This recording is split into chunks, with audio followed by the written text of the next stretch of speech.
Good evening or good afternoon, friends, and welcome to another edition of What the Puck with me, Smythe. But first of all, we got some important business to go over before we get to the hockey stuff. Northeast, New Jersey, and New York especially affected, and some of the damages that you can see right there, that's down at the Jersey Shore.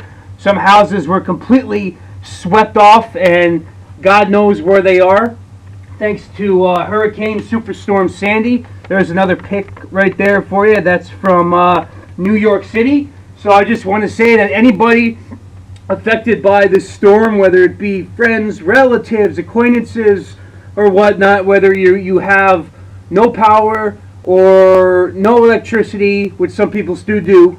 Staten Island got hammered, by the way. I wish you the best. I'm not a religious man by any means, but I extend to you the best wishes.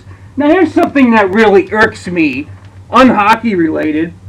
This whole thing with the New York City Marathon. It was on, then it wasn't. It's like a bad pair of shoes, on or off. So what finally happened was Mayor Bloomberg decided to finally come off his high horse and cancel the damn thing. But there were all of these impromptu races that popped up. These sprinters and marathon runners decided to do things on their own. Hundreds of runners wore their marathon shirts and backpacks, went to Central Park. They took over, they were passing by startled dogs, which could have caused a problem, started walkers, which could have caused a problem. They're basically running their own marathon in Central Park, according to this article here. And this guy said, I just want to finish what we started. More on that in a minute. This guy said, look, I'm in the military. I'll be deployed. I don't know when I ever gets this chance again. Okay? These guys were dodging cyclists and strolling tourists. What would happen if, God forbid, they would accidentally hit someone, taking emergency services away from people who need them?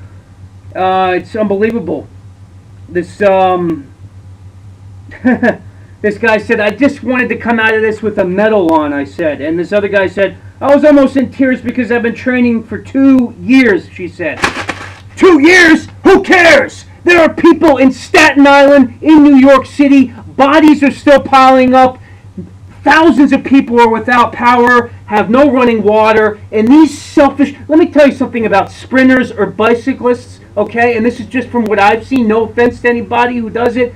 They are the most arrogant, selfish people out there. All you're concerned about is getting your time, finishing right on time. It's an obsessive disorder that you people have, that you want to put your selfish needs of running the marathon and getting a little gold medal first before the people who are struggling to get gas. There are still bodies being popped up that are still being piled up of people who have died in the storm. Gas stations are 5 miles long. Fights, shootings are breaking out, and you're more concerned about that than you are. You're more concerned about getting your medal than you are about that? I don't get it, folks. My blood pressure needs to come down a little bit. And on a lighter side of things compared to hockey, speaking of Sandy, I made the random association. Remember this guy right there in the Flames jersey, Sandy McCarthy? Tough guy. He's a hurricane on the ice, no doubt about it. He's a tough guy here. Let's see, 6'3", 225. I remember when he finished with the Rangers, he was tough.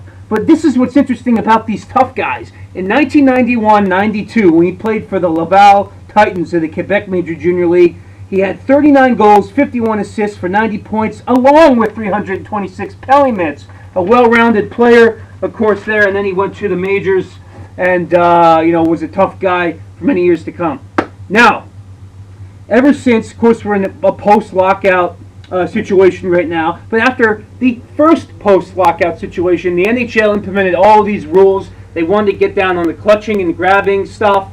I was watching the tape upstairs the other night from the 1996 Stanley Cup Final between the Avalanche and the Florida Panthers. The Avs, of course, moving from Quebec City, head coach Mark Crawford.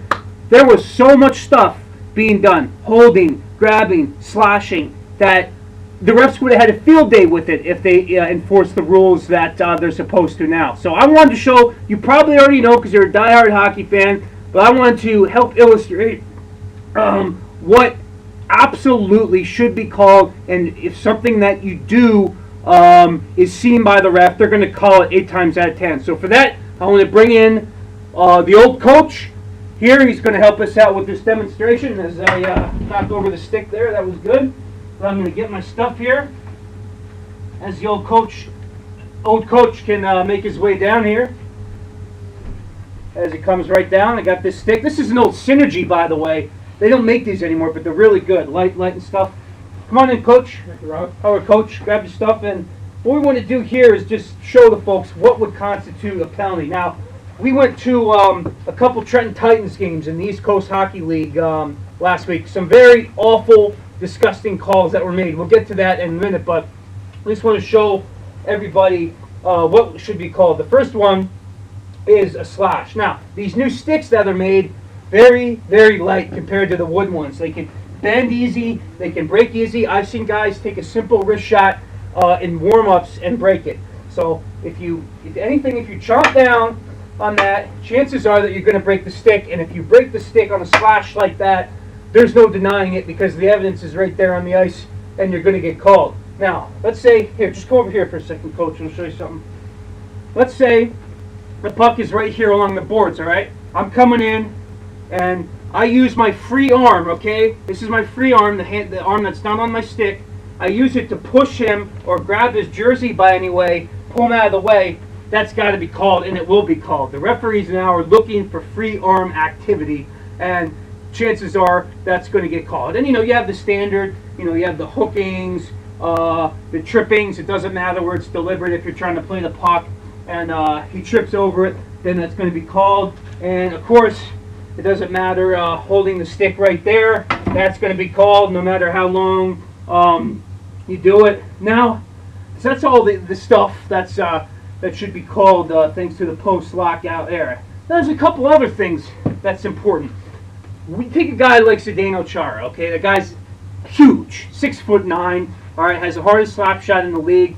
But it can become a problem when he goes to hit some guy who's smaller than him, because if he's up here like this and the guy's face is down, you're going to try to put a shoulder into him. You're going to get him in the face every time. And all the time, the referees will call that. They don't care. It's up to you as the player to try to work ways around that. I don't know how it's going to happen.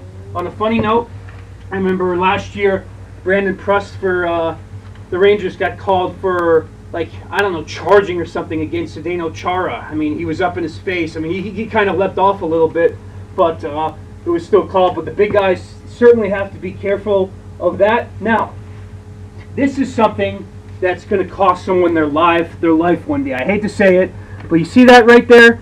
That's a picture of a Canadian youth hockey team in the wonderful country of Canada, and you see that stop sign right there? Okay?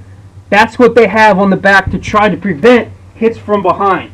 And I've been saying it since day one. I think that as in this jersey right here, that it should be done. It's falling off probably. Should use duct tape next time. But this is what they should have. It shouldn't be here, obviously, because this is too big, but I couldn't fit it up here. Now, will this help prevent someone from hitting from behind? No. But maybe when the guy's coming in, because when you're out there in the game, you're thinking, you're not thinking properly. You're thinking in the moment, and it's so hard. It's the fastest game. But maybe if a guy's coming in, and why don't you come over here and just turn your back to me, exactly, or turn the other way around, please. Yep, good. If you're coming in and I see the stop sign right here, maybe I would hold up a little bit and just kind of, instead of zeroing in on his back, kind of come around and finish him that way, which is a good, clean hit. It's very dangerous. If you see numbers, you stop. The stop sign is not going to guarantee anything, but hopefully it'll make guys think. Now, we were at the Trenton Titans game about a week and a half ago against Toledo, and I got nothing against the officials in minor leagues. It's a developmental league for the players, the coaches, and even for the refs. But this was one I had never, in all my years of going to East Coast Hockey League games, which goes back to 1999, same with the coach, I had never seen a call like this. Okay, here's what happened. He's on a breakaway right here, okay? I'm the Trenton Titans player coming back. He's got the puck on his stick. He's got possession. He is just about to cross into the attacking zone, and he made what you think would be a good defensive play, which was this. Lifting the stick up, no tripping, no hitting or anything of that nature. The referee right away calls a penalty shot. A penalty shot on a good play. That's something in the rule book that they teach you to do, is lift the stick right up. It didn't interfere with his progress or his skating or anything like that. It was crazy. The place went nuts. And then they scored off of it. They scored off of the penalty shot, which was crazy. Now, okay, isolated incident maybe. A week later against Reading, there was just really a poorly officiated game overall. I'm not going to mention any names because I don't think they should be tarred and feathered too bad. But there was a play here, same play, okay? Same play where, except he's the Titan player now, I'm the Reading Royal. He's coming in on a breakaway, and I'm going to take my free arm, which we talked about earlier, and I put it here, and I grabbed him away from the puck. Nothing was called. No holding, no penalty shot like it was in the other game, and you can guess what happened. He skated all the way down the ice and scored right on the play. The coach, Vince Williams of the Titans, was so mad that when the ref came over to talk to him and stand in the little aisle there, he slammed the door almost on the ref and got a bench minor. Just, I don't understand it. I mean, what would constitute a call like that? I don't know. It is a developmental league, but these are pretty basic things. Yeah. The one observation that I have is that at this level, there's only one referee and two linesmen. Yes. At all other levels, you've got the two referees. I think that had there been an additional referee in that game, they would have been able to see that clearly and call it. And in the other one, they would see that it was just a stick lift. Right, it's a good play. And not any kind of a slash or anything. That's what you taught us to do. Just lift the stick right up. And I looked at the ref afterwards because I pay attention to small stuff in a game. I looked at the ref's body language after he made the non-call the other night against Reading, and he was kind of like down and stuff. And I hope he realized in his mind that it was a bad mistake, and hopefully I won't do it again. But he's not going to tell anyone that because they don't do that. But hopefully he made himself aware that he made the right call. So that's that. I want to thank you, Coach. Okay, thank you, Rob. Good job. Feel free to come back anytime. Thank you. All right. The demonstration. Now, this is just something I thought of now. I've seen guys, I've never had a fight where you drop the gloves and square off. Mine have always been scrums and face washes and little jabs and stuff. But from what I've seen from players, there are many ways to drop your gloves, right? You're lining up off the face-off. You say, hey, you little weasel, you. Yeah, your mother. Yeah, you want to go? And then they square out, which is usually agreed upon. They square out, and they drop the gloves, okay? Another one, there was a guy, Stefan Rivard, who played for Atlantic City in the East Coast League. He would do this all the time. And if you look at a guy like, what's his name? Brian McGrattan for Nashville, he'll do this too, okay? He'll come up to a guy and be like, yeah, drop a stick, and then just like toss his gloves back or toss them to the side and then square up. Anyway, that's all good stuff right there for fighting. As we appreciate the coach, why don't you come with me for a minute over here? Thank you very much. We'll come over here. I'll show you the jerseys we got working today. One of them is ugly. One of them is semi-good. As you see right behind there. Oh, my God, folks. There you go. Now, over here is 250th anniversary jersey of the Princeton Tigers Hockey Club that I got a few years ago. And, of course, over here is the Pittsburgh Penguins, Sidney Crosby. It should come with a dress on it. But we're not going to get into that now. Ovechkin and Crosby, who's better? I say Ovechkin. He hits, he fights, he's not a pansy, he's a big, strong guy, and he's got a good shot. I don't know, another debate for another time. Speaking of feedback and stuff like that, I appreciate all the feedback I've gotten on last week's video here. Let me move this down a little bit and move it over this way. Okay, maybe the other way, whatever. You don't want to see the Princeton one, you don't want to see the Penguins. But the question was pet peeves, okay? What is something in this great game of hockey that you don't like, that drives you not really nuts, but just kind of doesn't sit right with you? I got some responses here.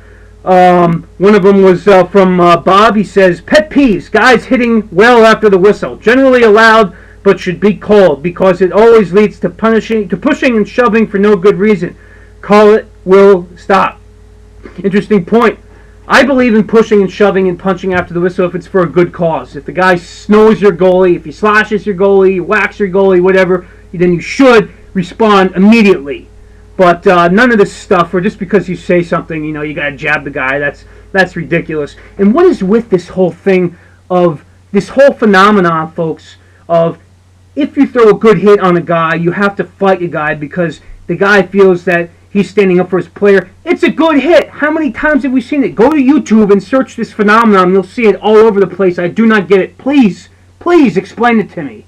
You throw a good hit and then you're worried about some guy in your face and you got to throw down. I don't get it. Okay, now, Tom said, number one pet peeve in all of sports, not just hockey, minimal penalties for flagrant fouls. I think if you injure a player with a flagrant foul and that player misses playing time, you should miss the same amount of time until the injured player is healthy enough to return to action. Seems right. The only applies to legal, not legal contact. Thank you.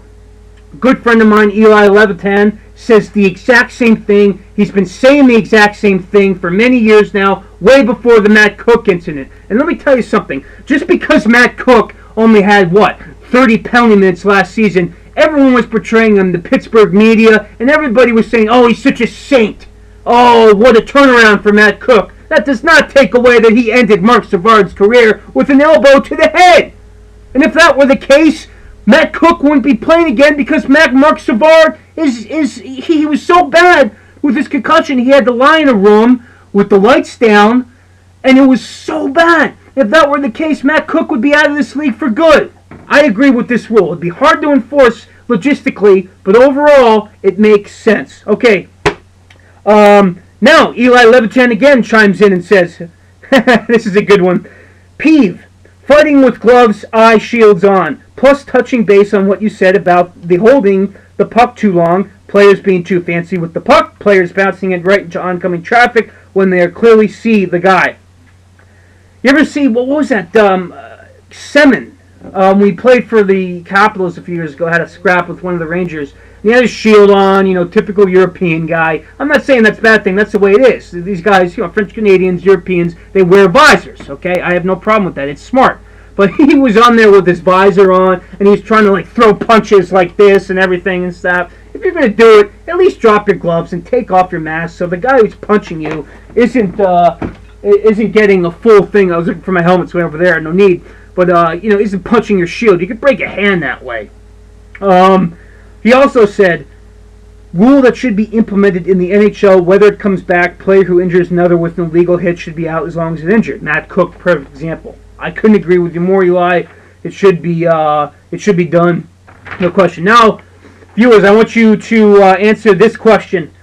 This whole bull with the NHL lockout, whose fault do you think it is? Do you think it's the Players Association and the players, or more popular demand, do you think it's the owner's fault for this problem? Let me know what you think on my Facebook page. Search Rob Smythe, you'll find it, or right here on this YouTube page. It is a mess. And speaking of messes in the NHL is taking a bullet right to their head, folks, because they canceled the Winter Classic at Michigan Stadium between Toronto and Detroit. And what really pisses me off about this is, look at this. All these other festivities that were being held at the game. They were going to have an NCAA game, AHL game, OHL game, high school and local minor league games, and that's all wiped out because of some suits in the office that want a little more slice of the pie. Absolutely disgusting. They'll probably do it again next season if if this CBA ever gets worked out. Now, there's actually, I was searching, I put this on Facebook, maybe you saw it. There's actually in Montreal, the Montreal Gazette in Montreal, Quebec, Canada, they have, what they're doing is, they're doing their whole Canadian season on a fantasy league. EA Sports NHL 13, okay?